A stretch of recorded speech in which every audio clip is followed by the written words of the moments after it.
सभी को नमस्कार। मैं अक्षय फिर सभी का स्वागत करता हूँ। आशा करता हूँ बहुत अच्छे में शानदार जानदार जिंदाबाद होंगे। चलिए हम पढ़ेंगे आप 10 चैप्टर 10 क्लास 10 मैथ का है। ठीक है, तो कोई भी स्किप नहीं करेगा, आराम से पढ़ेगा। थोड़ा सा भी कठिन नहीं है, बस पढ़ने की ज़रूरत है। एक बार देखो क्या होता है, ज़्यादा बातें नहीं देने यहाँ पर। कर एक वृत्त की कितनी स्पर्श रेखाएं हो सकती हैं? बताओ, कोई वृत्त है, उसकी कितनी स्पर्श रेखाएं हो सकती हैं? कहेंगे अनंत, या अनंत कहेंगे आप, या अनेक कह सकते हैं। ठीक है, दोनों में से कोई भी कह सकते हैं, कोई दिक्कत नहीं। अब देखते हैं प्रश्न नंबर दूसरा है। देखो 10.1 का है। ठीक है, एनसीईआरटी का है। सीबीएसई बोर्ड चाहे एनसीईआरटी बोर्ड चाहे यूपी बोर्ड, आप बिहार बोर्ड कहीं से भी देख रहे हैं, कोई डाउट नहीं रहेगा। देखिए इसके बाद रिक्त स्थानों की पूर्ति कीजिए। दूसरा है रिक्त स्थानों की पूर्ति कीजिए। तो देखो यहाँ पे पहला है, किसी वृत्त की स्पर्श रेखाओं को है ना, किसी वृत्त की स्पर्श रेखाओं को एक बिंदु पर, कितने पर? एक बिंदु पर प्रतिच्छेद करती है। लिखना यहाँ पर एक बिंदु, यहाँ पर क्या रहेगा? एक बिंदु। ठीक है, क्या रहेगा? एक बिंदु। अब आते हैं दूसरे क्वेश्चन पे। करा वृत्त की दो बिंदुओं पर प्रतिच्छेद करने वाली रेखा को, वृत्त की दो बिंदुओं पर प्रतिच्छेद करने वाली रेखा को क्या बोलते हैं? कौन आएगा? यहाँ पर बोलते हैं इसको सीधी बात जीवा बोलते हैं। क्या बोलते हैं? जीवा बोलते हैं। क्या बोलते हैं जी? यहाँ पर जीवा बोलते हैं, जीवा। ठीक है, अब आते हैं तीसरे क्वेश्चन पे। कर एक वृत्त की समांतर स्पर्श रेखाएं हो सकती हैं। कोई वृत्त है, उसकी समांतर और स्पर्श रेखाएं हो सकती हैं। समांतर मान कोई वृत्त है, ये सारी समांतर, स्पर्श रेखा मात्र दो हो सकती हैं। कितनी हो सकती हैं? दो समांतर स्पर्श रेखाएं हो सकती हैं। ठीक है, अब आते हैं चौथे क्वेश्चन पे। कह रहा है वृत्त तथा उसकी स्पर्श रेखा के उभयनिष्ठ बिंदुओं को, है ना, क्या कहते हैं? उभयनिष्ठ बिंदुओं को क्या कहते हैं? क्या बताएंगे आप? स्पर्श बिंदु क्या कहते हैं? स्पर्श बिंदु कहते हैं। क्या कहते हैं? स्पर्श बिंदु, स्पर्श बिंदु, बिंदु कहते हैं। मेरे भाई सभी को समझ में आ रहा होगा। अब आते हैं तीसरे क्वेश्चन पे। ठीक है, चलो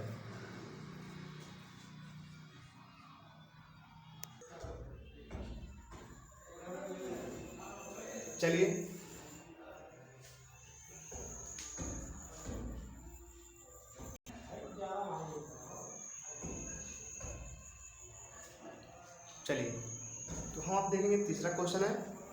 ठीक है, दो हो चुका है, अब तीसरा हम देखने वाले हैं। चलिए पढ़ते हैं क्वेश्चन को। क्या कह रहा है?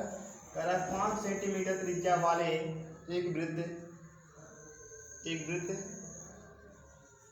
के बिंदु पर स्पर्श रेखा पी क्यू केंद्र ओ से जाने वाली एक रेखा से बिंदु क्यू पर इस प्रकार मिलती है कि ओ क्यू 12 सेंटीमीटर हो तो पी क्यू लंबाई ज्ञात करना है। तो मेरे भाई आप ध्यान से देखेंगे, यहाँ पर कोई वृत्त है, उसकी त्रिज्या मान लो यहाँ पर इसे, यहाँ ओ मानते हैं। कितना है यहाँ पर जो ओ है, यहाँ पर जो मिला है, यहाँ पर उससे मानते हैं ओ। जहाँ मिला क्या बोलते हैं? उसको ओ मिलते हैं, जिससे बोलते हैं केंद्र। ठीक है, अब क्या कह रहा है यहाँ पर? अब देखेंगे, यहाँ मान लो पी, यहाँ मान लो क्यू, इसको मिला दिया, यहाँ पर मिला दिया। अब कह रहा है ओ और क्यू का मान कितना है? 12 सेंटीमीटर। तो पूछे इसका मान निकालना है, तो हम पहले पढ़ चुके हैं, हम बताने वाले हैं। देखिए यहाँ पर होता है, यहाँ पर ऊपर बताएंगे, है ना, ऑप्शनल है दिया, ऑप्शन दिया है यहाँ पर, ये ऑप्शन दिया है, ऑप्शन दिया है कड़ी में 112 सेंटीमीटर। ऑप्शन बी दिया है यहाँ पर 13 सेंटीमीटर। ऑप्शन सी दिया है यहाँ पर, क्वेश्चन में क्या है, 8.5 सेंटीमीटर। और ऑप्शन डी दे दिया यहाँ पर कड़ी में 119 सेंटीमीटर। तो बताना है आपको इसमें से कौन सही हो सकता है। चलिए हम अब मिला आपको, यहाँ पर इतना बन गया है। क्या करना है यहाँ पर? तो लिखेंगे यहाँ पर हम सीधी बात पी क्यू, तो पी क्यू निकालना है हमको, है ना। तो क्या होता है? ओ क्यू का स्क्वायर माइनस पी ओ का स्क्वायर। तो क्या होगा यहाँ पर 12 का स्क्वायर होगा, यहाँ पर 5 का स्क्वायर, यहाँ पर 144 होगा, यहाँ पर 25 होगा। ठीक है, इस बार यहाँ पर ठीक है। अब क्या होगा यहाँ पर घटाएंगे,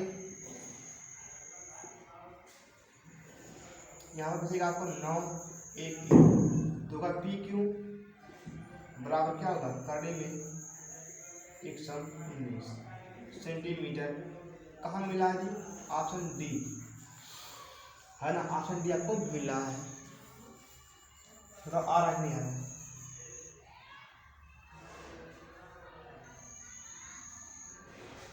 ठीक है, ऑप्शन डी आपका मिल रहा है। चलिए आगे देखते हैं, लास्ट क्वेश्चन है, ठीक है। चलो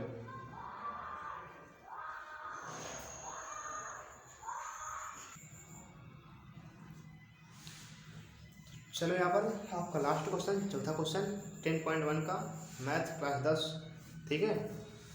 क्या होगा यहाँ पर देखो, कह रहा है एक वृत्त खींची और 2 एक ही दी गई है ना, यहाँ क्या है दी गई है,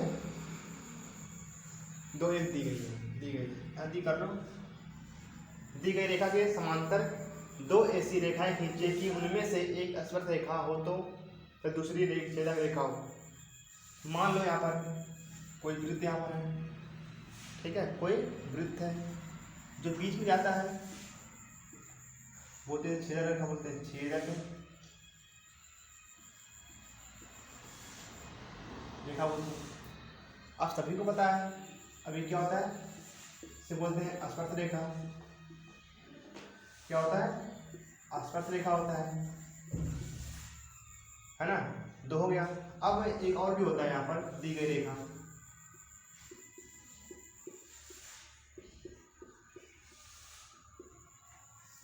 बस आपको इतना ही बना देना है, फुल नंबर लेकर आना है। एक होता है छेदक रेखा जो बीच में होता है, जो सट के जाता है टच होकर के, उससे बोलते हैं स्पर्श रेखा, और जो नीचे है उसको दी गई रेखा होता है। तो सभी लोग इसको लाइक करेंगे, वीडियो को पहली बार चैनल को सब्सक्राइब करेंगे, और हाँ पूरा डिटेल में पढ़ना, एक भी क्वेश्चन को छोड़ना नहीं है। चलिए।